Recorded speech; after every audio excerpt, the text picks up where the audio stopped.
బలవంత పెట్టడం నా పద్ధతి కాదు. అలిగి సాధించుకోవలసిన అగత్యము లేదు. పై పై నవ్వులు పలకరింపులు నాతో కాదు. నా ఖర్చులకు నేను సంపాదించుకున్నంత కాలం ఇంకొకడి ముందు తగ్గి బ్రతకాల్సిన కర్మ నాకేం పట్టలేదు. నాకు పనికొచ్చేది ఒక పసివాడు చెప్పిన వింటాను. నాకు పనికి రానిది ఆ పరమాత్ముడు చెప్పిన సరే పట్టించుకోను. నాకేం కావాలో తెలుసుకోగల జ్ఞానం నాకొక వరం. వద్దు అనుకున్నది విడిచిపెట్టే వివేకం. నా బలం తెలివి తెగువ పట్టుదల ఇవి నా ఆయుధాలు.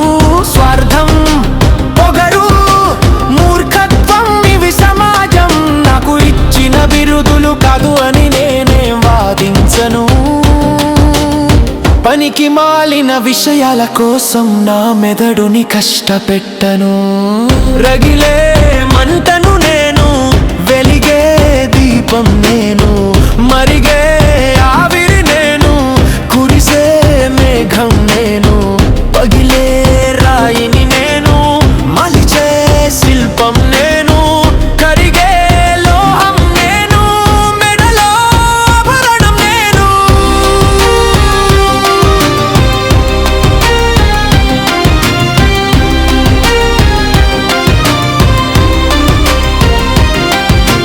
కాలగర్భంలో కలిసిపోయిన మానుని కూడా నేడు ఇంధనంలా మనం వాడటం లేదా? గాయాల పాలైన పుడమి సైతం మన కడుపు నింపే అమ్మ కాదా? దాహమై తాగుతున్న నీరు కూడా ఒక మహావిస్ఫోటనం నుండి పుట్టిందే కదా.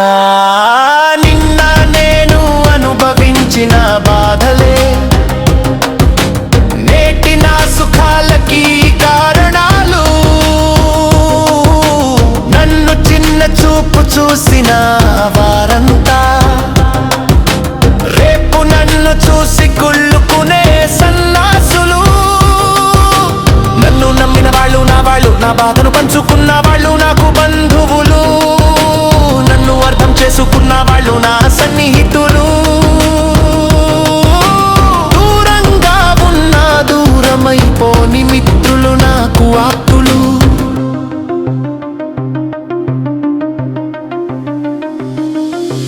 నన్ను నమ్ముకున్న నేను కొన్ని ఇబ్బందులకు భయపడి ఆగిపోను. అయినా ఏదో చెయ్యడానికే పంపి ఉంటాడు ఆ పైనోడు నన్ను.